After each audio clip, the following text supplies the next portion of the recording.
Alhamdulillah, tentunya kalau ada yang masih kurang jelas berarti mungkin pakai earphone atau pakai headset supaya lebih jelas dan lebih clear, karena yang lainnya jelas. Alhamdulillah.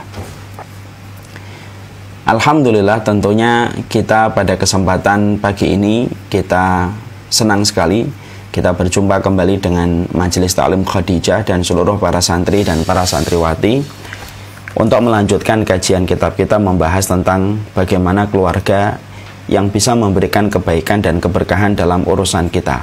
Membahas kitab Suamimu Bukan Muhammad, Istrimu Bukan Khadijah. Dan ini merupakan kitab yang sebenarnya kita berhajat besar kepada setiap ilmu tentang masalah rumah tangga. Karena rumah tangga setinggi apapun keimanan kita, setinggi apapun ketakwaan yang kita miliki, sesungguhnya mengendalikan rumah tangga tidak segampang yang dibayangkan bagi orang yang belum pernah menjalani kehidupan rumah tangga. Banyak orang yang ngaji, banyak orang yang ikut taklim, tetapi belum tentu dia menjadi orang yang pandai mengendalikan rumah tangganya. Banyak orang yang hafal Al-Quran, tetapi belum tentu dia juga mampu mengendalikan rumah tangganya dari berbagai macam bisikan-bisikan syaitan dan kebodohan yang kita miliki ketika kita mengarahkan rumah tangga kita. Inilah yang menjadikan kita membahas kitab Suamimu Bukan Muhammad. Dan kita sudah terpisah hampir 2 bulan, kalau tidak salah hampir 2 bulan, ketika kami sedang konsentrasi pembuatan Samilah Series yang keempat, The Day After You Die. Dan kita akhirnya berjumpa kembali pada kesempatan Duha kali ini. Saya terus terang secara pribadi menyampaikan terima kasih, jazakumullah khairan kepada seluruh para pengurus di Majelis Taklim Khadijah yang telah memberikan kesempatan kami untuk berkonsentrasi menyelesaikan program Syamilah Series kami, dan kepada majelis taklim yang lainnya yang juga telah memberikan keridhaan supaya tidak mengaji dulu. Semoga kesabarannya ketika menuntut ilmu merupakan bagian dari realisasi apa yang telah kita pelajari. Bahwasanya proses kita belajar itu memerlukan kesabaran, dan kesabaran salah satunya terhadap beratnya perjalanan kita untuk mendapatkan kebenaran. Kita akan mulai dan kita akan lanjutkan kembali kajian kita. Sebelum kita meneruskan kajian kita, tentunya kita paham sekali bahwasanya kehidupan berumah tangga merupakan salah satu fase ibadah yang paling panjang, dan tentunya salah satu fase ibadah yang berat. Karena mempertemukan dua orang dengan karakter penciptaan yang berbeda, dengan latar belakang yang berbeda, dengan kondisi ketika mereka bertumbuh kembang juga berbeda, rumah yang berbeda, dan cara metode orang tua ketika menduduk berbeda. Maka itu menjadikan rumah tangga menjadi salah satu fase ibadah yang luar biasa panjang dan lumayan berat dalam kehidupan seseorang mukmin. Beratnya karena sesungguhnya kita harus betul-betul memadukan antara dua orang yang Allah ciptakan dari laki-laki dan perempuan dengan berbagai macam tabiat dan karakter yang dimiliki oleh mereka. Kita menjumpai orang yang berilmu terkadang belum tentu dia mampu mengendalikan rumah tangganya, karena terkadang memang di dalam kehidupan rumah tangga banyak sekali unsur dan banyak sekali komponen yang betul-betul kita harus mengerti supaya betul-betul menjaga rumah tangga kita betul-betul bisa berlayar dengan tenang di atas samudra tanpa bisa untuk dirubuhkan dan tanpa bisa ditenggelamkan dengan setiap gelombang yang ada dan ombak yang datang. Karena itulah yang menjadikan kita berikhtiar. Kita mengkaji kitab ini bukan karena kita menjadi orang yang sempurna di dalam berumah tangga. Justru kita mengkaji kitab ini karena kita paham ilmu adalah salah satu barokah yang kita peroleh.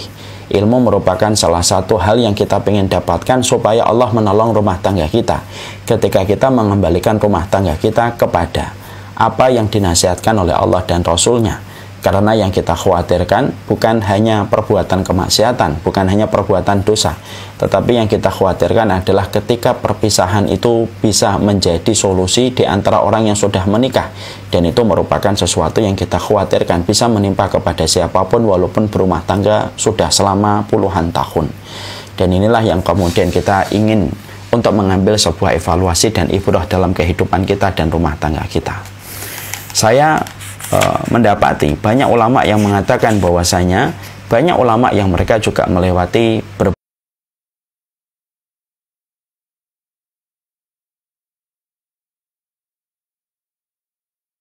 berbagai macam problematika mereka di dalam rumah tangga. Padahal mereka ulama, terkenal dengan ketakwaannya dan terkenal bagaimana keimanan mereka. Itu pun tidak lepas dari berbagai macam problematika yang ada di dalam berumah tangga. Dan inilah yang menjadikan semakin kita itu mawas diri, semakin kita itu membuka hati dan pikiran kita, membuka logika kita, membuka ikatan perasaan kita kalau kita perempuan, supaya kita menyerap setiap ilmu, dan ilmu itulah yang kita harapkan akan menjadi imam dan komandan di dalam rumah tangga kita, supaya rumah tangga kita betul-betul menjadi rumah tangga yang dirahmati oleh Allah. Nabi Ismail pun pernah gagal pada rumah tangga yang pertama ketika bapaknya Ibrahim memerintahkan kepada Ismail untuk mengganti palang pintunya.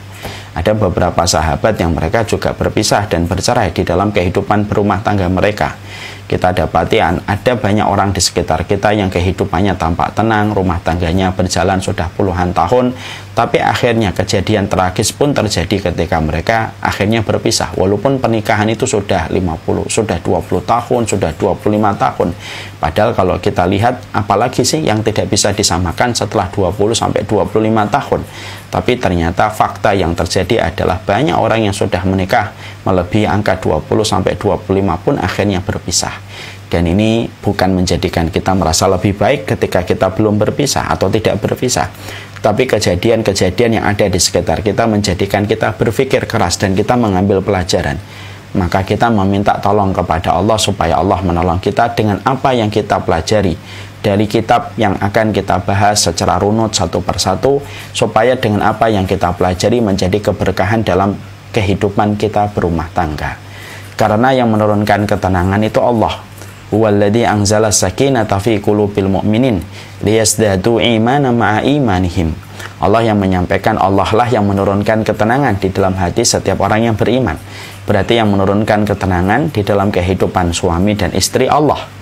Yang menenangkan istri kita itu Allah, bukan kita. Kita mah tidak, kita hanya berikhtiar. Tetapi sesungguhnya bahwasanya keputusan terakhir itu tetap miliknya Allah. Yang menenangkan istri kita adalah Allah. Kemudian kita sebagai seorang istri tidak bisa menenangkan suami kita, karena sesungguhnya yang menenangkan suami kita adalah Allah. Dan itulah yang kemudian menjadikan kita paham bahwasanya kita berikhtiar, kita melakukan apa saja yang bisa kita lakukan, salah satunya dengan sebuah tujuan untuk diturunkan ketenangan pada saat kita berumah tangga. Ketika kita telah mendapatkan sakinah di dalam kehidupan kita berumah tangga, kita akan mendapatkan kelapangan, kita akan mendapatkan surga dalam tanda kutip surga mini dalam kehidupan kita, ketika kita selalu mengetahui bagaimana kita menyikapi persoalan rumah tangga kita sesuai dengan ilmu dan sesuai dengan petunjuk yang diberikan oleh Allah dan Rasul-Nya. Inilah yang kita harapkan. Saya pekan yang lalu memiliki sebuah ibrah yang luar biasa. Kalau boleh saya ceritakan ibrah ini sebelum saya lanjutkan. Saya kenal lama dengan seorang ibu-ibu, ya, Umi ya. Beliau sudah umur 60, mau 70 tahun. Beliau keturunan Arab. Istri saya dan saya sangat mengenal beliau baik. Orangnya Masya Allah, orangnya begitu dicintai banyak orang karena memang keramahannya, kebaikannya, ketulusan beliau. Dan itu sangat tergambar dari perilaku beliau, wajah beliau, dan segala gerak-gerik yang dilakukan oleh beliau. Banyak ustadz yang dekat dengan keluarga ini karena kebaikan dari uminya ini. Masya Allah itu. Yang menarik adalah saya itu mendapati kisah dari putrinya beliau, bahwasanya ujian yang dirasakan oleh umi itu adalah bertubi-tubi banyak. Tapi selalu setiap ujian itu mampu diselesaikan baik oleh uminya dengan berbagai macam hal yang tidak terduga. Dan saya yakin itu mungkin bagian dari pertolongan Allah. Salah satunya adalah ketika beliau dalam satu waktu suaminya menikah lagi tanpa memberitahu kepada beliau. Lalu ketika beliau mengetahui suaminya akan menikah lagi, ternyata seorang umi ini mempersiapkan rumah yang akan ditempati suaminya bersama istri barunya, yaitu madunya. Dipersiapkan dengan baik sampai pada waktu perjalanan, maka beliau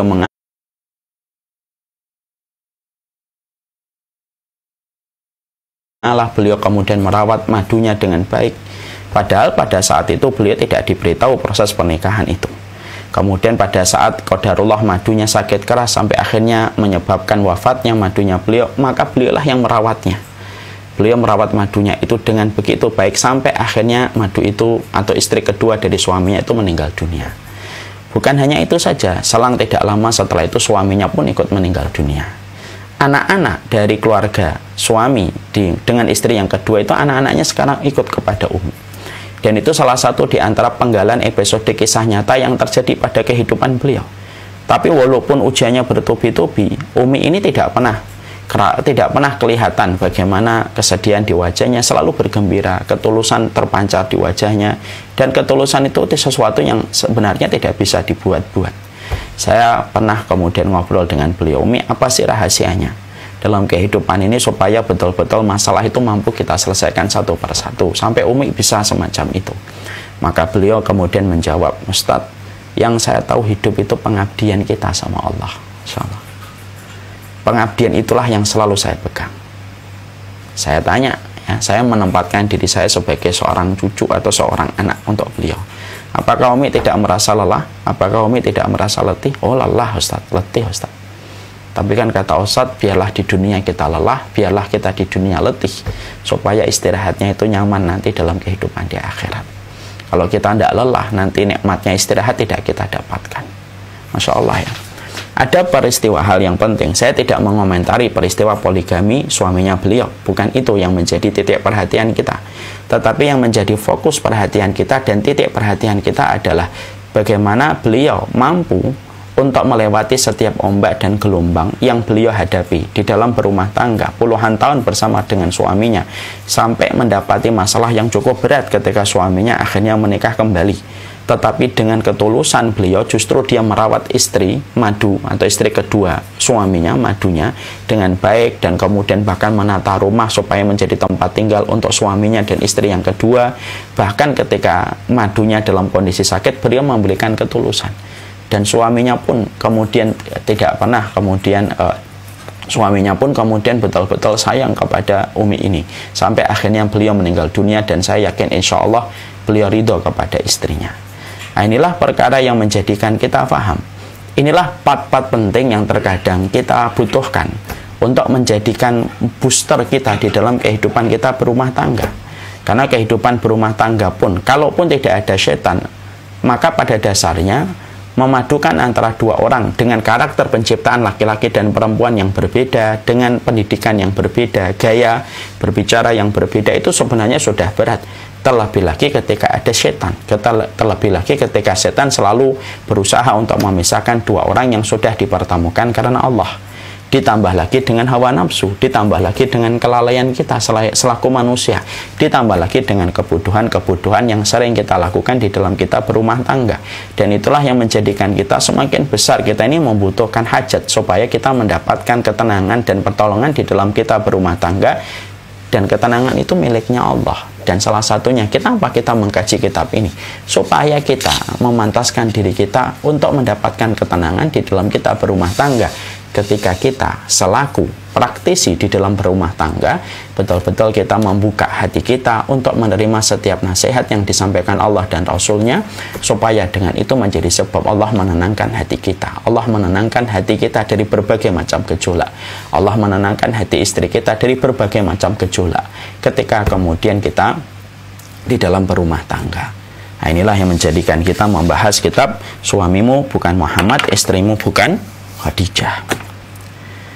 Maka kemarin kita sudah menyampaikan tentang bagaimana kewajiban. Ini kan baru kewajiban suami-suami dulu.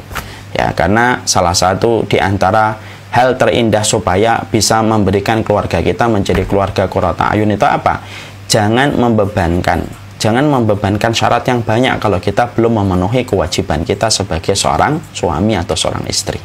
Kesalahan tampaknya sepele di dalam berumah tangga itu apa? Banyak suami memberikan syarat yang begitu banyak berderet kepada istrinya tanpa dia menimbang dirinya apakah dia telah memenuhi semua kewajiban dia kepada istrinya. Banyak suami yang berkata, kamu tuh jadi istri harus begini. Tapi kewajibannya tidak ada, nafkahnya tidak ada, memberikan kenyamanan tidak ada. Yang akhirnya semua kewajiban yang dibebankan suami kepada istrinya tidak punya pundak yang kuat. ketika dia menanggung semua amanah dan semua perintah yang diberikan oleh suaminya, karena pundak ini akan kuat menanggung satu amanah yang diberikan oleh seorang suami ketika suami sudah melaksanakan kewajiban. Sebaliknya sama pula banyak istri yang mereka itu ketika menikah merasa dia menggenggam hati suaminya, lalu merasa dia senang kalau suaminya takut sama dirinya. Hati-hati ya, itu merupakan bisikan setan. Kalau ada seorang istri bangga ketika suaminya takut kepada dirinya, itu jadi bom waktu. Kalau enggak di dunia, pasti akan meledak di akhirat. Kemudian ada seorang istri yang kemudian dia mendapati suaminya takut kepada dirinya. Lalu apa yang dilakukan olehnya? Yang dilakukan olehnya adalah dia memberikan syarat yang banyak kepada suaminya, harus begini, harus begini, harus begini, harus begini, tanpa dia melaksanakan kewajiban. Tentunya sang suami pun tidak memiliki pundak yang kuat untuk melaksanakan setiap perintah itu ketika sang istri dilihat olehnya tidak melaksanakan kewajiban.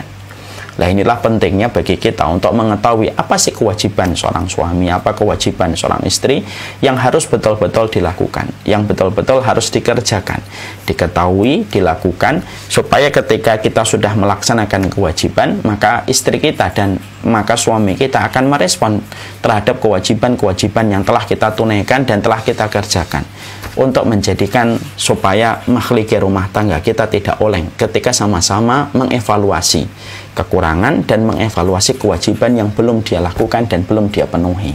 Dan itu merupakan salah satu hal yang kita harus paham. Pertanyaannya adalah, kenapa banyak kewajiban yang terkadang tidak terpenuhi dari masing-masing pihak, dari suami atau dari istri? Maka sebabnya mungkin ada beberapa sebab. Yang pertama, bisa jadi karena mereka tidak pernah mengetahui ilmunya. Banyak orang yang berumah tangga, mereka terputus referensi mereka tentang bagaimana kehidupan seni berumah tangga. Banyak orang yang siap menikah tapi belum siap untuk berumah tangga. Ya. Padahal rumah tangga itu, kenapa sih keluarga itu dalam bahasa Indonesia itu disebut rumah tangga? Saya pernah membaca di mana atau mendengar di mana ya. Bahasa Indonesia itu menyebut keluarga itu dengan rumah tangga karena diharapkan dari satu rumah kita itu naik tangga menuju kepada kebaikan dan menuju kepada puncak kualitas kehidupan kita. Ya. Makanya bisa jadi ada orang yang siap menikah tapi belum siap untuk berumah tangga. Kemudian dia tidak tahu apa yang harus dilakukan. Akhirnya apa? Akhirnya kewajiban tidak tertunaikan. Ketika dia bodoh tentang bagaimana seni berumah tangga yang harus dia pahami ilmunya dan referensinya. Ya. Yang kedua, bisa jadi ada orang yang tidak menunaikan kewajiban. Yang kedua, yaitu adalah karena ketika kemudian dia sudah paham ilmunya, dia dikalahkan dengan rasa malas. Rasa malas dari setiap hal yang harusnya dia lakukan dan dia kerjakan. Dia mencintai dirinya untuk berleha-leha. Dia mencintai dirinya untuk bersantai-santai. Akhirnya kewajiban 1, 2, 3 yang harus dilakukan olehnya sebagai istri, kewajiban yang harusnya dilakukan olehnya sebagai seorang suami, dia tidak tunaikan. Dia tahu ilmunya, tetapi kecintaan dia untuk berleha-leha dan bersantai menjadikan dia tidak menunaikan takzimnya dia kepada suaminya dan menunaikan kewajiban dia kepada istrinya. Itu yang kedua. Ada yang ketiga, kenapa banyak kewajiban yang terkadang tidak tertunaikan? Yaitu terkadang karena goresan-goresan luka yang pernah didapatkan di antara pasangan itu, lalu luka itu masih ada. Ya, luka itu masih ada. Sang suami tidak segera untuk menyembuhkan dirinya, sang istri juga tidak segera untuk menyembuhkan luka itu.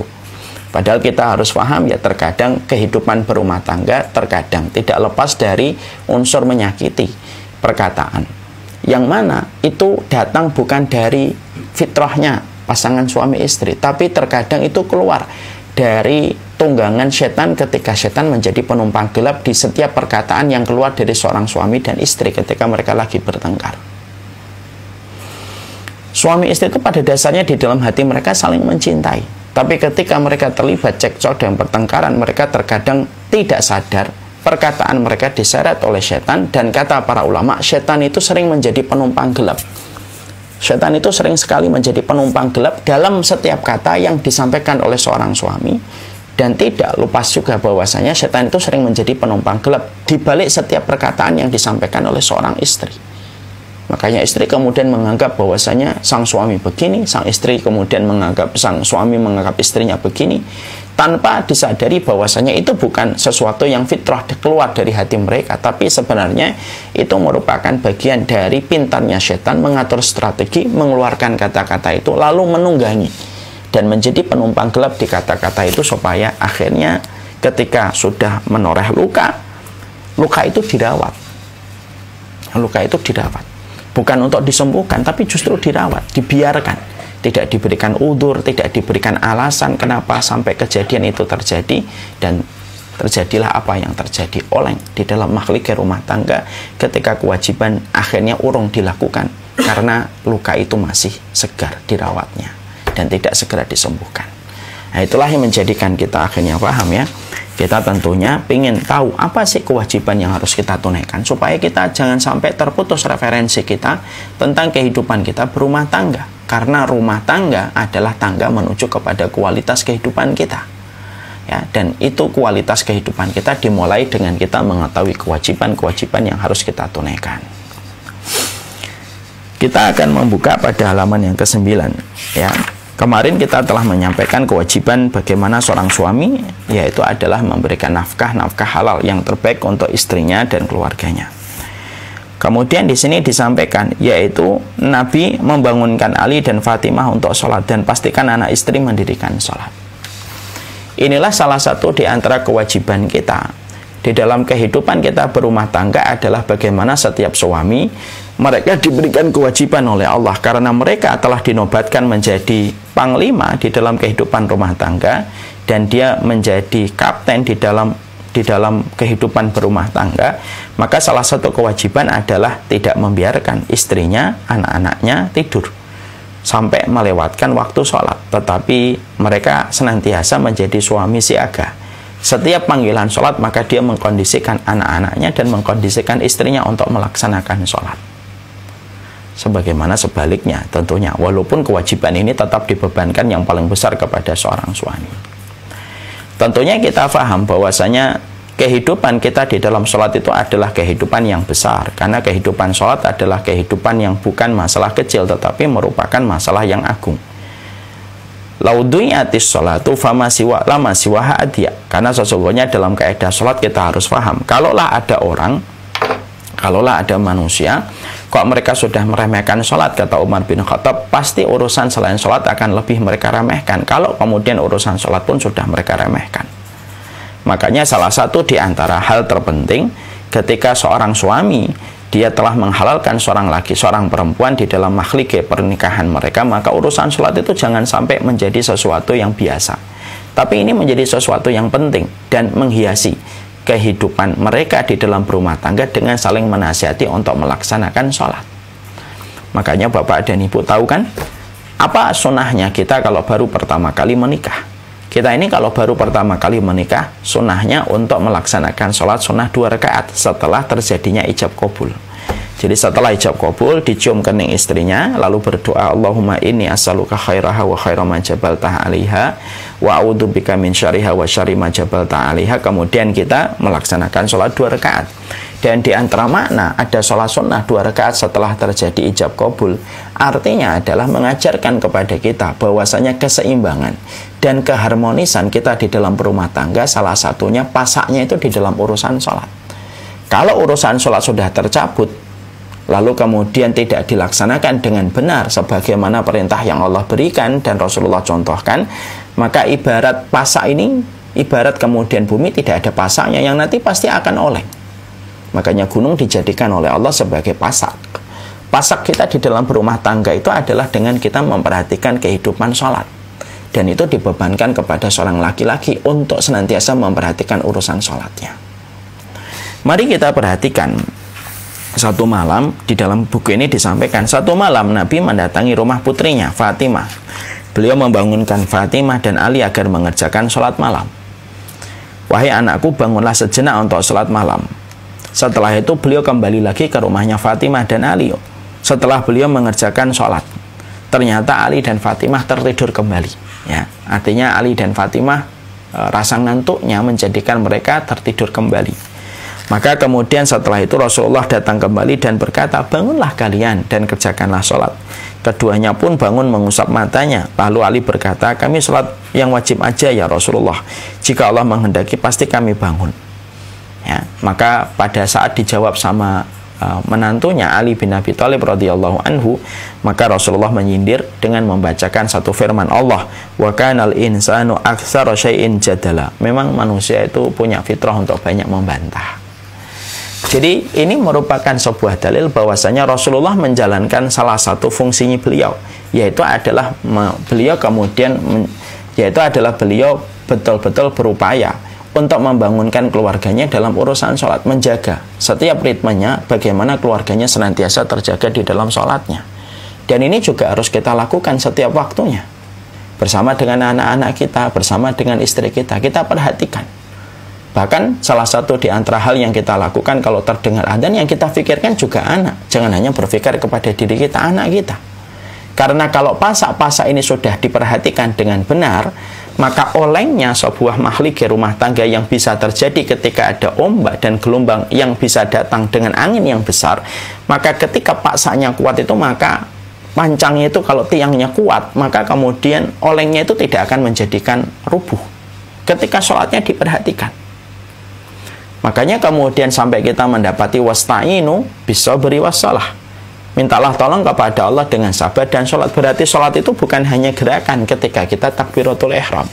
Sholat itu bukan hanya gerakan ketika kita berdiri, rukuk dan sujud. Tapi sesungguhnya sholat itu merupakan bagian dari sebuah kunci, dari sebuah jalan keluar, dari berbagai macam masalah yang kita dapatkan dan kita memerlukan pertolongan. Dan pertolongan itu terletak pada sholat yang kita lakukan, dengan mendisiplinkan kita dan keluarga kita untuk senantiasa memperhatikan urusan sholatnya. Ya? Makanya Masya Allah, itulah yang kemudian kita harus perhatikan. Ya? Makanya di antara kewajiban seorang ayah itu apa? Ya, kewajiban seorang ayah yang membangunkan anaknya ketika subuh untuk datang ke masjid sesuai dengan kemampuan. Saya itu kalau pagi, Pak, waktu yang saya berikan untuk membangunkan anak itu terkadang lebih dari 15 menit. Yang satu dibangunkan, yang satu tidur, yang satu dibangunkan, yang satu lagi tidur di depan. Kadang-kadang ada yang sudah mau berangkat, akhirnya kemudian ke kamar mandi dulu. Seringnya begitu. Tapi itulah salah satu di antara karakter yang dimiliki oleh seorang ayah. Dia memperhatikan urusan sholat. Kalau anak kita sudah sangat memperhatikan urusan sholat mereka, kalau anak-anak kita sudah sangat memperhatikan urusan sholat mereka, maka kehidupan mereka akan ditolong oleh Allah. Salah satunya dalam persoalan syahwat. Mari kita kemudian membaca di dalam surat Maryam 59.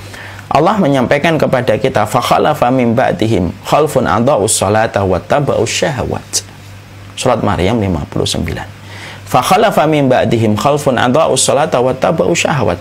Ada satu golongan, yaitu adalah satu golongan yang mereka itu ada satu golongan manusia yang mereka adha'us sholata, mereka itu meremehkan sholat, wattaba'u syahwat.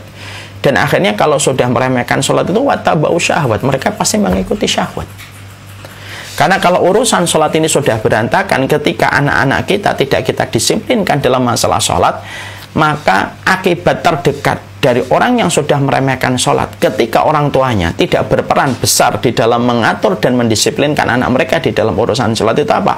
Wattaba'u syahwat. Pasti anak-anak kita akan mudah ngikutin nafsu kalau urusan sholat sudah terbengkalai. Ya? Makanya kemudian sampai kita mendapati dalam beberapa perkataan para ulama, biasanya orang itu bisa melakukan zina itu biasanya karena mereka meremehkan sholat.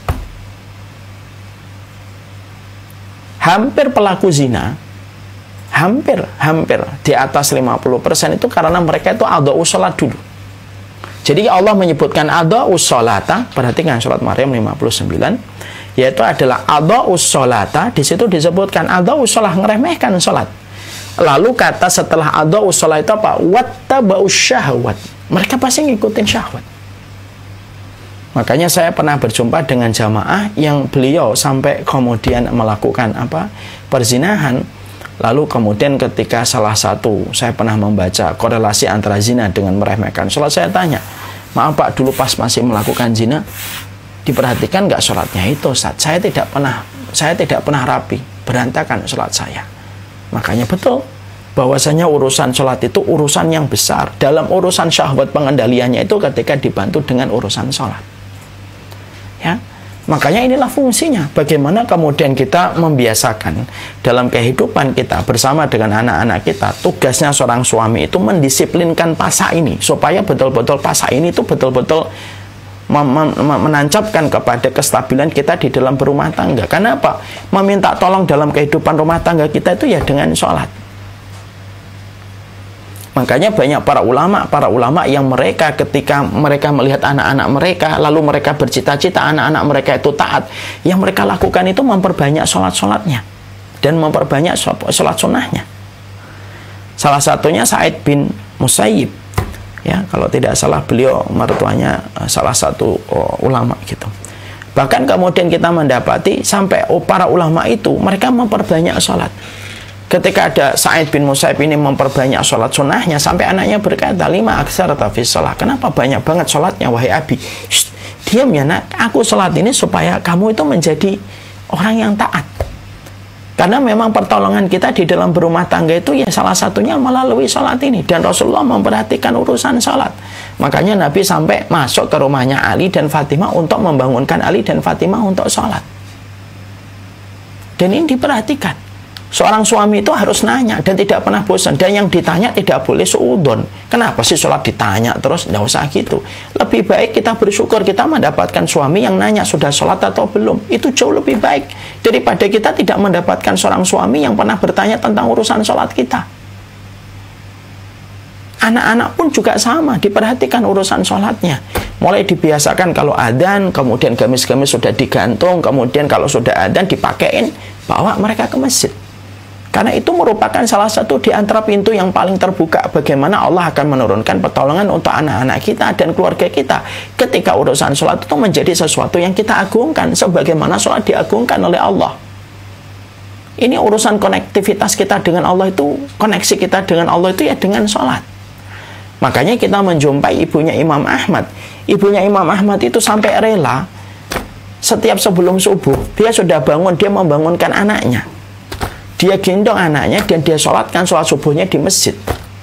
Dan kalau boleh saya mengatakan, mensolatkan anak kita subuh di masjid itu, maka anak kita akan disaksikan 2 malaikat, malaikat siang dan malaikat malam. Malaikat malam akan digantikan malaikat siang. Sebelum dia balik menuju ke tempatnya, maka dia memperhatikan siapa yang sholat subuh. Malaikat siang yang baru datang untuk menggantikan malaikat malam, maka menyaksikan orang itu di dalam sholat subuhnya. Dan anak-anak kita, kalau kita bawa ke dalam masjid, anak-anak kita diperhatikan oleh 2 malaikat ini dan akan mendapatkan banyak keberkahan. Banyak orang tua, banyak ayah yang terkadang tidak rela gitu, artinya tidak tega membangunkan anaknya. Memang kita harus tega, kecuali anaknya nangis-nangis meronta yang kita khawatir akan mengganggu jamaah sholat ya. Tapi kalau kemudian masih bisa kita kondisikan, walaupun memang repot. Tapi itu salah satu di antara perkara yang harus kita sadari dan harus kita imani. Ini referensi penting nih. Dalam kehidupan berumah tangga itu memperhatikan urusan sholat. Supaya anak kita juga kuat. Kalau anak kita sudah disiplin, mereka menghormati sholat, urusan wattaba'u syahawatnya yang Allah sampaikan di dalam surat Maryam 59 akan dibantu oleh Allah. Kalau kemudian urusan sholatnya sudah mereka selesaikan. Kalau urusan sholatnya sudah mereka tunaikan dengan benar. Ya dibawa Pak. Memang agak repot sih kita membawa anak-anak kita ke masjid. Apalagi kalau anak kita 2, 3 bareng-bareng gitu. Tapi itulah yang kita harus lakukan. Kadang-kadang konsekuensinya membuat kita agak terlambat. Atau terkadang ketika kita sholat menjadi tidak nyaman karena mungkin jamaah yang lainnya gitu. Mungkin ada yang tidak suka dengan anak kecil gitu. Tapi itu tetap harus kita bawa. Karena kemudian hari ini yang hilang itu apa? Yang hilang dari masjid kita hari ini itu adalah suara anak-anak, Pak. Anak-anak dibiarkan tidak sholat, kemudian dibiarkan mereka ninggalin sholat dari kecil. Giliran sudah balik kita cuap-cuap, kita kemudian marah-marah ketika anak kita tidak sholat. Ya itu sebenarnya agak terlambat, walaupun memang tidak ada kata terlambat untuk mengingatkan. Tapi sebenarnya dari kecil membiasakan habit itu dengan kedisiplinan mereka memperhatikan urusan sholat mereka. Dan ini kemudian menjadi salah satu hal. Bukan hanya sholat wajib, bahkan dalam sholat-sholat sunnah yang kemudian dikerjakan di dalam rumah tangga, memperhatikan urusan sholat itu penting. Makanya dari tadi pagi saya membaca gitu, sampai para ulama ketika membahas tentang sholat dan keluarga, sampai kemudian para ulama itu berkata, kalau ada satu keluarga yang mereka itu ada hal-hal yang terjadi di antara keluarga itu, maka yang dilakukan pada keluarga itu adalah bagaimana mereka kembali mengaktifasi urusan sholat mereka dengan baik. Mengaktifasi urusan sholat mereka dengan baik. Ya. Tidak ada seorang suami yang akhirnya melakukan selingkuh, perzinahan, ya karena pertama kali pasti ngeremehin sholat. Tidak ada seorang istri yang tidak bisa takzim kepada suaminya, kecuali karena pasti meremehkan sholatnya dia. Betul kata Umar bin Khattab, laudu'iatis sholatu fakanat lima siwaha dia. Ya, kalau urusan sholat sudah diremehkan, fakanat lima siwaha dia, maka urusan selain sholat itu pasti akan diremehkan. Dan itu kemudian yang akan menjadi sebuah evaluasi bagi kita. Jadi keluarga saya, keluarga antum, keluarga semuanya, yang diperhatikan urusan sholatnya. Kalau urusan sholat 5 waktunya sudah mulai baik, maka berlanjut kepada urusan sholat-sholat sunnah. Ya tentunya kita mempertimbangkan kondisi dan keadaan. Sebagaimana seorang Ali pun, beliau pun sempat tertidur walaupun sudah dibangunkan oleh Rasulullah SAW. Maka kemudian itulah yang kemudian menjadikan kita memahami betapa pentingnya fungsi ini harus dijalankan oleh seorang laki-laki, yang mengingatkan tetap harus laki-laki. Ya, dan yang diingatkan itu tetap adalah harus kemudian menerima lapang hati dadanya ketika diingatkan oleh suaminya walaupun terus-menerus. Karena itu wujud dari sebuah keseimbangan di dalam komunikasi akhirat ketika saling mengingatkan tentang urusan sholat. Sama pula, nanti juga saya sampaikan ya, sama pula kalau bapak dan ibu punya anak laki-laki. Anak laki-laki itu milik orang tuanya. Ya, walaupun dia sudah menikah, walaupun dia punya anak, maka anak laki-laki tetap milik orang tuanya. Ini harus sesuatu yang harus dipahami oleh setiap istri. Istri itu tidak memiliki suami. Istri itu menjadi partnernya suami. Paham ya? Nanti kalau nggak paham tolong ditanyakan aja kalau memang ada yang berkeberatan. Ini yang kita harus jelaskan ilmunya. Istri itu tidak memiliki suami, tapi istri itu menjadi partnernya suami. Suami tetap menjadi milik orang tuanya, tentunya dengan takaran-takaran yang pas dan tidak berlebihan. Tapi memang anak suami, anak laki-laki tetap menjadi milik orang tuanya, karena kedudukan anak itu bagi orang tua itu besar. Makanya di dalam satu hadis diterangkan bahwasanya kalaupun ada seorang orang tua membunuh anak, di dalam hukum Islam itu tidak bisa dikisos. Walaupun dihukum tapi tidak bisa dikisos. Kenapa? Karena hubungan orang tua dan anak itu menghalangi hukuman kisos. Tetap dihukum tapi tidak bisa dikisos dengan sama-sama dibunuh. Kenapa? Seakan-akan orang tua itu menggenggam kehidupan seorang anak. Ya. Maka dari sini kita menyampaikan, kalau anak kita itu kemudian sudah punya ini, itu pun tidak kemudian menafikan kita untuk tetap mengingatkan mereka untuk sholat. Jangan kemudian kita melihat anak kita sudah punya keluarga, lalu kita selaku orang tua kemudian membiarkan. Enggak, tetap urusan sholat tetap harus diingatkan. Dan anak-anak itu sudah difahamkan, nak, saya mengingatkan kamu urusan sholat walaupun kamu sudah besar, saya mengingatkan kamu tentang urusan sholat karena ini bicara tentang kewajibannya ayah, kewajibannya abi kepada anak, terutama kepada anak laki-laki. Kalau anak perempuan tentunya sudah di bawah kendali seorang suami, tapi kalau anak laki-laki tetap di bawah kendali orang tuanya. Makanya Rasulullah sampai mengatakan, anta wa maluka li abika, kamu dan hartamu itu milik orang tuamu. Untuk anak laki-laki. Ini fakta syariat ini. Ya, tentunya ini Allah sudah atur semacam ini. Ya karena inilah yang aturan Allah yang indah, yang tentunya akan membawa kebaikan. Makanya mengingatkan anak pun tetap harus ada, walaupun kemudian sudah menikah. Saya masih ingat betul ketika ibu masih ada, beliau itu selalu kalau sebelum subuh itu mengingatkan saya untuk bangun. Dan mengingatkan saya untuk sholat. Walaupun sering saya bilang, ibu, tidak usah sulit susah-susah membangunkan saya sudah bangun, insya Allah. Saya khawatir ibu akhirnya kerepotan itu. Karena memang pada waktu itu saya itu kajian subuh hampir tiap hari kecuali hari Senin. Selasa, Rabu, Kamis, Jumat, Sabtu, Ahad, selalu kajian subuh ketika masih tinggal di Pamulang. Ya. Saat itu saya setiap hari itu kajian subuh. Berarti saya harus bangun sebelum subuh. Ya, memang kemudian mempersiapkan banyak hal.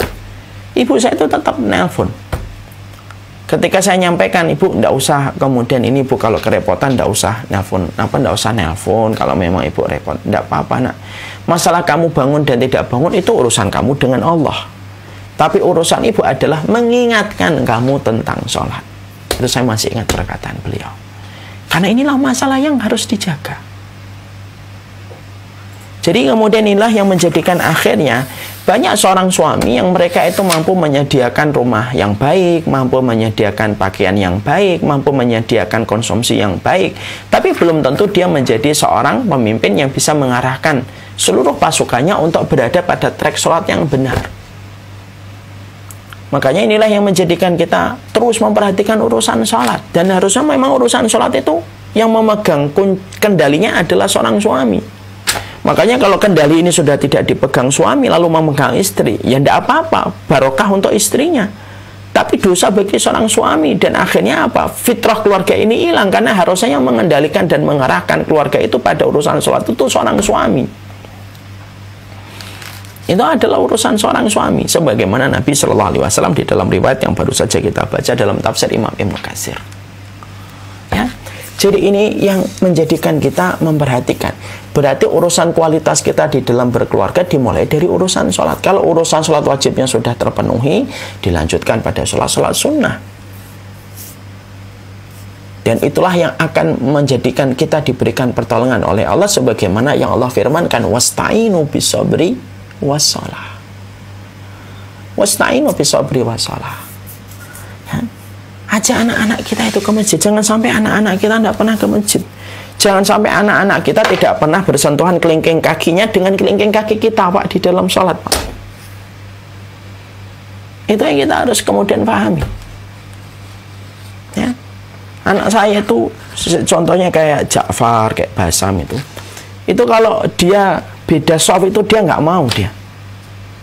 Jadi misalkan saya ke depan, itu anak saya maunya juga ke depan gitu. Dia beda shaf tuh nggak mau. Kadang-kadang nangis kalau kemudian saya maju ke depan, kemudian saya suruh dia di belakang karena agak lebih longgar daripada di depan, ya dia maksa tetap ke depan. Kenapa dia Ja'far itu memaksa ke depan? Ya dia sering saya bilangin, nak, salah satu hal paling baik itu adalah kalau menempelkan kelingking kaki kita sama kelingking kaki orang tua kita. Dan itu nikmat, Pak, rasanya. Itu nikmat betul rasanya. Kalau kemudian kelingking kaki kita sudah bersentuhan dengan kelingking kaki anak-anak kita, itu rasanya nikmat betul. Di masjid, anak kita kalau kita bawa ke masjid, walaupun mereka mungkin tidur ya di tempat sujud kita, atau mungkin kita kerepotan kalau anak kita terlalu kecil, contohnya Kak Basim, sampai naik-naik ke punggung, tapi nikmatnya itu nggak bisa dirasakan, nikmatnya itu nggak bisa dibayangkan, itu nikmat betul itu.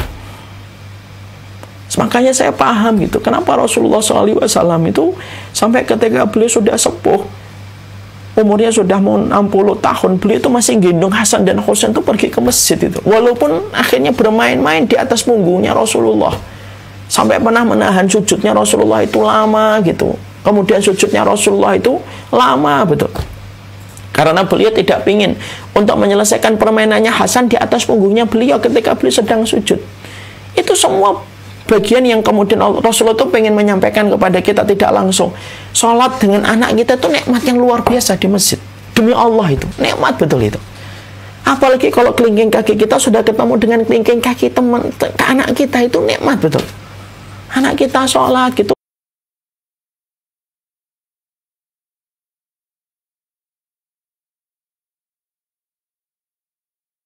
Walaupun sholatnya masih kadang-kadang main gitu, tapi kelingking kakinya itu ketemu itu enak.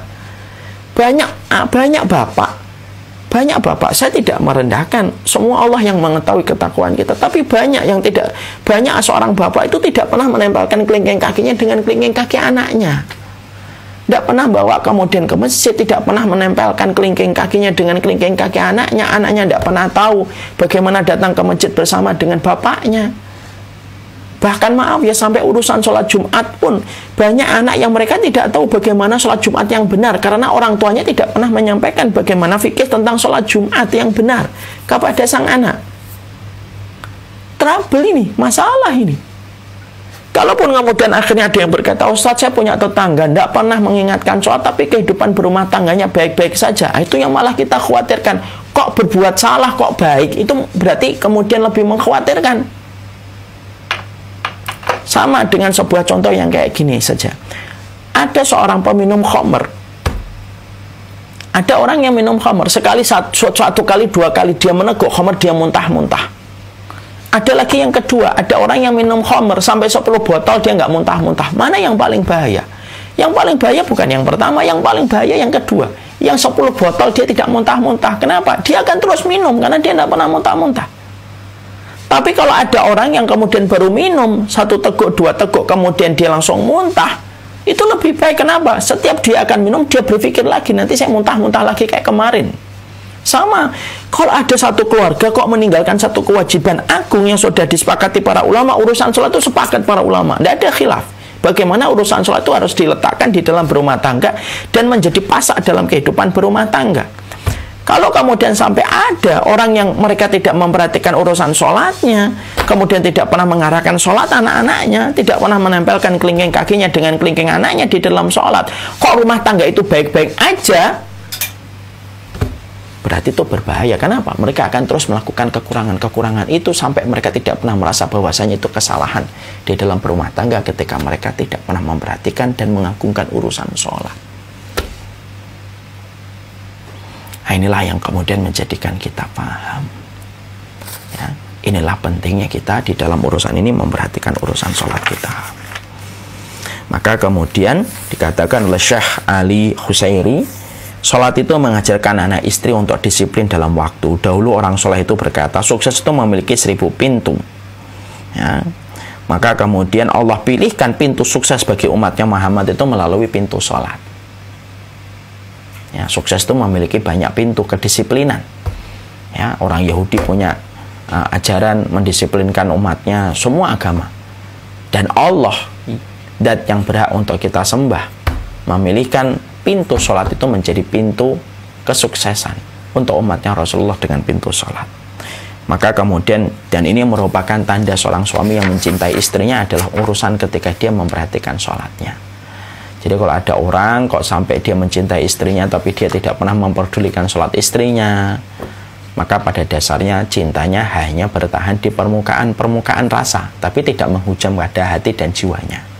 Ada cinta yang datang dari permukaan hati, tapi tidak datang dari hati yang paling terdalam.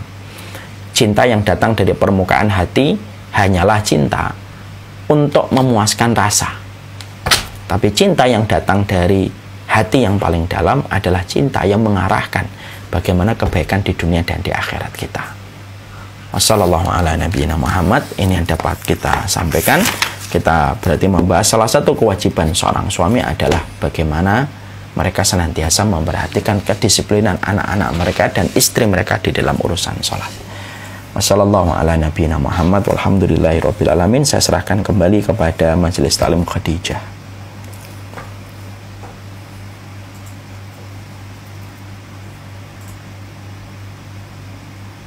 Masya Allah.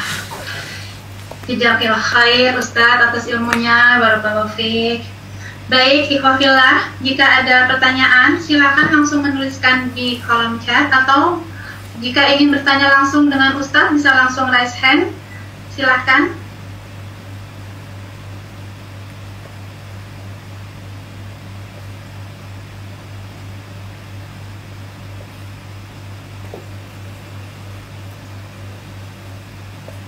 Tidak ada ya Om. Kalau tidak ada, tidak usah dipaksa-paksakan. Alhamdulillah. Berarti materi kita sudah paham semuanya ya. Iya. Sebentar saya cek di kolom sebentar, sudah ada Ustadz, sebentar. Sudah ada Ustadz. Ustadz izin bertanya, apa saya tetap harus memperoleh ridho suami dan bagaimana cara melayani pada suami yang gemar zina atau tidur dengan perempuan lain, berhubungan dengan perempuan lain, tidak pernah sholat, ngaji, dan tidak mau diajak bicara? Apa boleh bertahan dalam pernikahan yang seperti itu? Bolehkah saya berharap surga atas kesabaran dalam rumah tangga yang seperti ini? Atau saya harus berpisah demi membesarkan anak-anak dengan lingkungan agama yang baik? Masya Allah, ya Allah, merinding saya bacanya Ustaz. Tafadhol Ustaz. Bismillah. Ibu yang semoga Allah kuatkan di dalam kebaikan.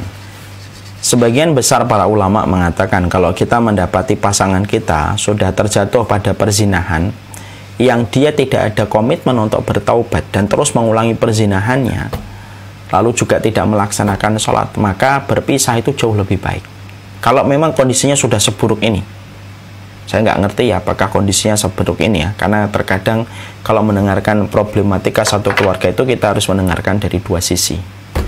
Tapi kalau dia sudah terbukti berzina berulang-ulang dan tidak ada komitmen untuk berhenti, sembari dia berzina dia minum khamr, sembari dia minum khamr dia juga meninggalkan sholat. Kalau kata Imam Ahmad, orang kalau sudah ninggalin sholat itu sudah putus pernikahannya. Karena apa? Dia sudah keluar dari agama Allah. Kalau Imam Ahmad, karena beliau sangat tegas dalam urusan sholat.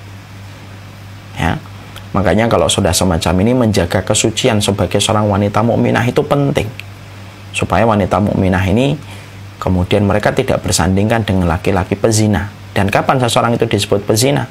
Ketika dia berzina dan tidak ada komitmen untuk berhenti dari zinanya, itulah laki-laki pezina. Itu laki-laki pezina. Allah a'lam bishawab.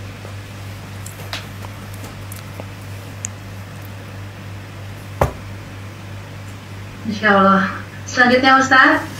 Assalamualaikum Ustaz, izin bertanya, bagaimana menghadapi suami yang masih terjebak dalam jiwa anak-anaknya karena ada kesalahan dalam pengasuhan? Suami tidak bisa menjadi pemimpin dalam hal apapun, terutama dalam hal agama.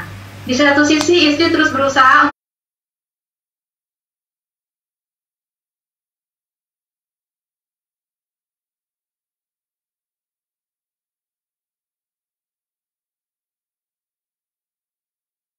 untuk membasuh luka pengasuhan tersebut, terus membimbing, tapi di saat luka suami tersebut sedang terbuka lebar, suami akan bersikap sangat apatis, terutama dalam hal agama. Kalau masih dalam kerangka yang semacam itu, sekarang gini Ibu, saya ini pengen meluruskan, tentunya ini tidak lepas dari pro dan kontra. Salah pengasuhan itu, satu hal yang kita harus pahami adalah mungkin orang tua kita tidak salah Ibu, tapi mungkin orang tua kita yang terbatas. Menyalahkan orang tua tidak akan pernah memberikan solusi kebaikan dan keberkahan untuk kehidupan kita. Ini salah orang tua saya, didik saya dulu. Alah, kamu kayak kita anak ini sudah berbakti bener aja sih. Jangan gitulah. Kita harus berusaha untuk memaafkan dengan tidak menggunakan kata salah pengasuhan. Karena kebaikan itu dimulai dengan kita saling membuka hati dulu. Mungkin orang tua kita tidak salah, tapi memang ilmunya pada saat itu memang kondisinya tidak seideal sebagaimana kondisi kita hari ini berumah tangga. Kalaupun ada kesalahan, biarlah Allah yang menilai, bukan kita selaku anak yang menilai. Memaafkan dulu. Ini yang kita harus luruskan dulu. Saya lebih layak untuk menyebutnya bahwasanya mungkin ada lalai khilaf di dalam masalah mendidik anak, tapi tidak perlu kita perberat hal semacam ini dengan kita mengatakan salah orang tua saya dulu mendidik saya. Tidak akan selesai itu lingkaran setannya itu kalau sudah semacam itu. Nanti akhirnya terus ke bawah. Kalau kita sudah berani menyalahkan orang tua, ya jangan salahkan anak kita nanti kalau anak kita nyalahin kita. Itu yang menurut saya harus dibenarkan dulu dalam persepsi salah pengasuhan. Itu yang pertama. Yang kedua, kalau ibu mendapati bahwasanya orang, anak suami ibu kemudian semacam itu, mungkin hikmahnya buat ibu adalah kejadian itu mungkin kebaikan untuk ibu. Supaya Allah itu memantaskan ibu untuk mendapatkan surganya Allah. Saya tanya sama ibu, kalau ada orang yang masuk surga, apakah Allah langsung memberikan kepadanya surga? Ataukah Allah memberikan kepadanya episode-episode yang membuat dia belajar bagaimana untuk menjadi penduduk surga? Pastikan yang kedua kan? Allah tidak mungkin langsung ngasih kita surga. Ibu ini ngomong, saya pengen surga ya Allah, yaudah nanti besok langsung masuk surga. Tidak. Allah akan mengirimkan kepadanya episode-episode yang membuat dia pantas untuk menjadi penduduk surga. Salah satunya apa? Kesabaran yang dia berikan kepada suaminya. Selama suami kita tidak melakukan dosa-dosa besar, bersabar itu lebih baik. Bersabar itu lebih baik. Ya, karena kita bersabar dengan pintu tengahnya surga kok. Kita bersabar dengan pintu surga. Apalagi yang kemudian apalagi sih perkara yang tidak bisa membuat kita sabar. Kalau sama pintu surga saja kita tidak bisa sabar, terus kita ini sabarnya kapan gitu? Kalau sama pintu surga saja kita tidak bisa sabar. Suami itu kan pintu surga. Bukan hanya pintu surga, 8 pintu surga akan memanggil seorang istri ketika dia itu kemudian mendapatkan keridhaan dari suaminya.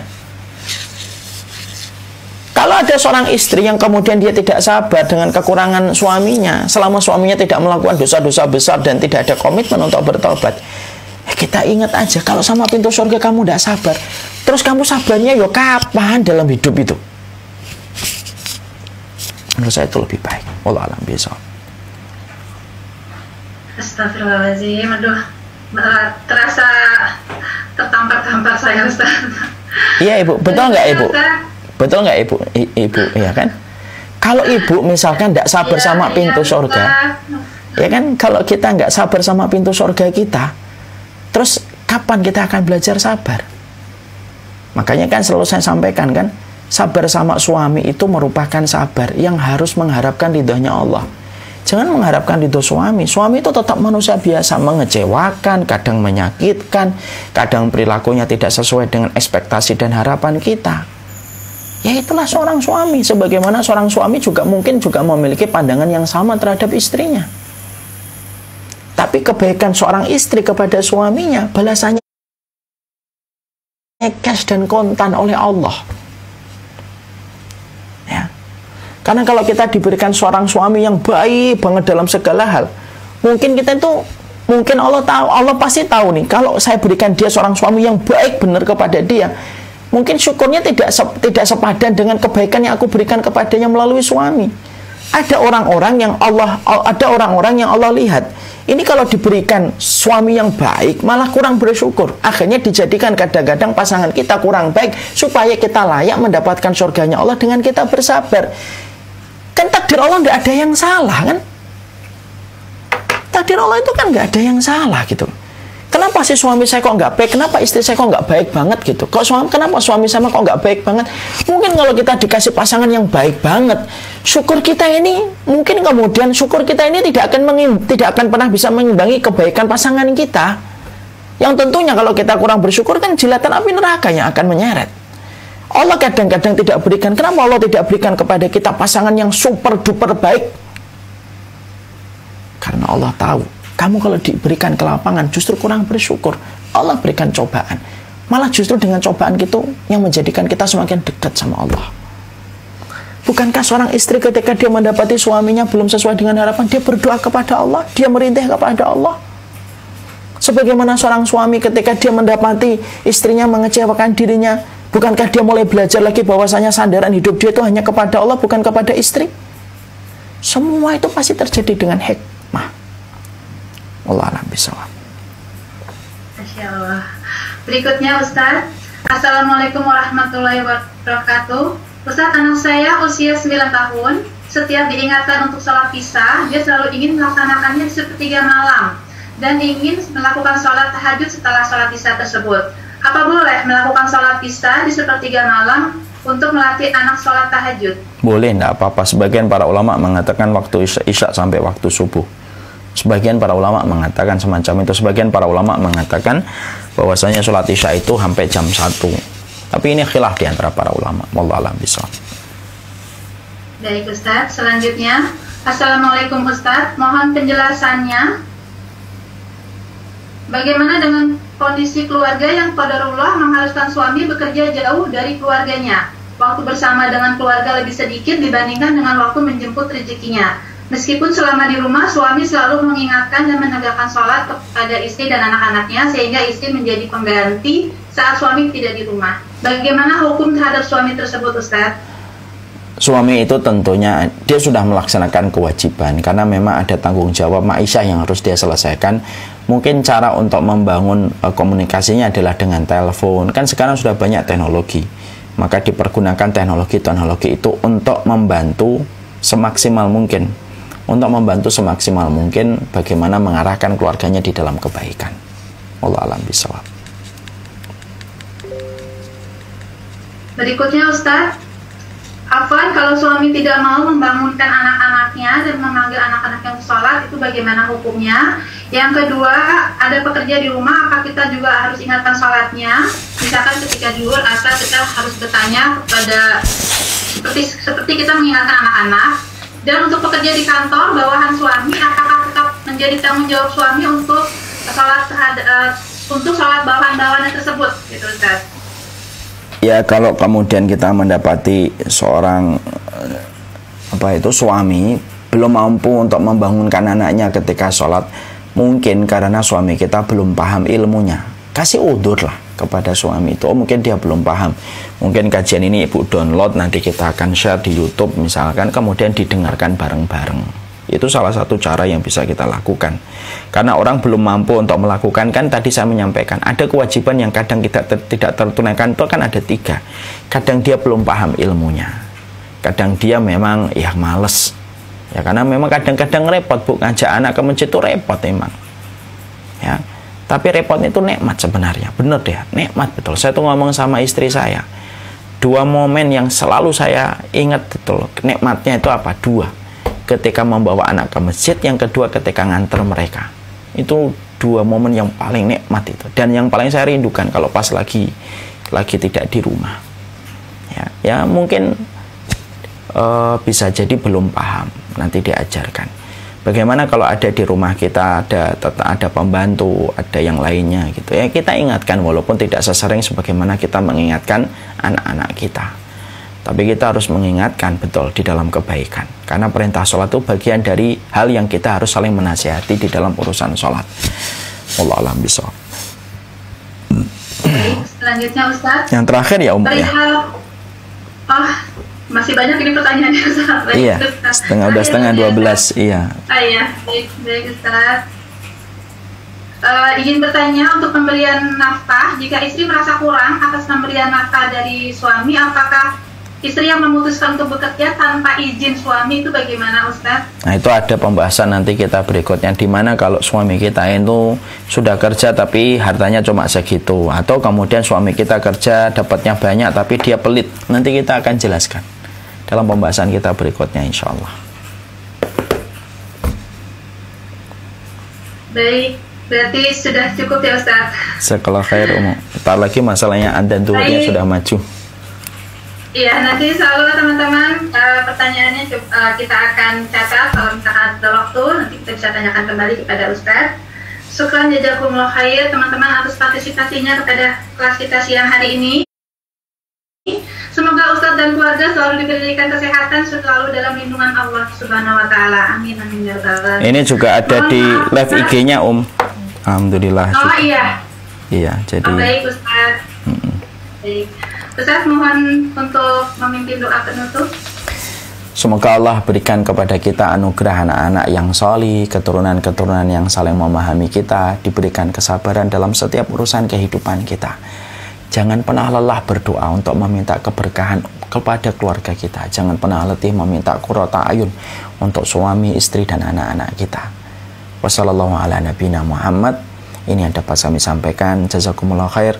Jazakumullah khair kepada Majelis Ta'lim Khadijah. Nanti insya Allah saya juga menyampaikan kepada Majelis Ta'lim Khadijah, kita akan mengadakan premier, yaitu premier Syamila The Day After You Day. Insya Allah silahkan untuk menyaksikan dewannya, perwakilan dari Majelis Ta'lim Khadijah. Semoga Allah memberkahi semua urusan kita dan memberikan kemudahan dalam setiap kelapangan hidup kita. Subhanakallahumma wa bihamdika asyhadu an la ilaha illa anta astaghfiruka wa atubu ilaik. Ini ada dapat saya sampaikan.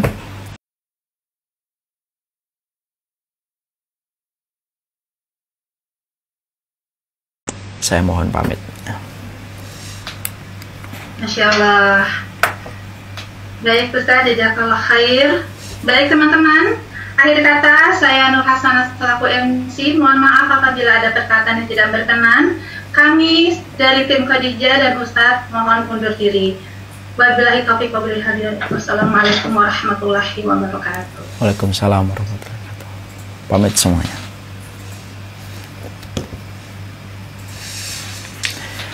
Assalamualaikum warahmatullahi wabarakatuh kepada seluruh pemirsa keluarga-keluarga kami di Syamila Series. live IG pada kesempatan hari ini. Alhamdulillah kita telah menyelesaikan taklim kita pada kesempatan pagi ini. Suamimu bukan Muhammad, istrimu bukan Khadijah. Kita membahas tentang pentingnya urusan sholat menjadi pasak ketenangan di dalam kehidupan berumah tangga. Semoga Allah memberkahi kita. Doakan kami di dalam kebaikan, keluarga kita, anak-anak kita, dan tim kita di dalam keberkahan. Kami juga meminta doa. Kami berencana untuk membeli kantor yang kedua karena kantor yang pertama sudah tidak memungkinkan, dengan berbagai macam barang yang selalu kami pergunakan untuk memberikan yang terbaik pada sajian umat. Maka doakan kami untuk kemudian bisa membeli rumah kantor yang kedua untuk menjadi rumah dakwah dan studio dakwah. Bagi yang ingin berderma, ingin untuk mewakafkan hartanya, ingin mewakafkan mungkin rumahnya, mobilnya di dalam pembangunan rumah dakwah yang kedua, Masya Allah, semoga akan mengalir ribuan keberkahan yang tidak pernah putus setiap kata ketika kami menyampaikan kepada umat. Sallallahu ala nabiyina Muhammad. Assalamualaikum warahmatullahi wabarakatuh.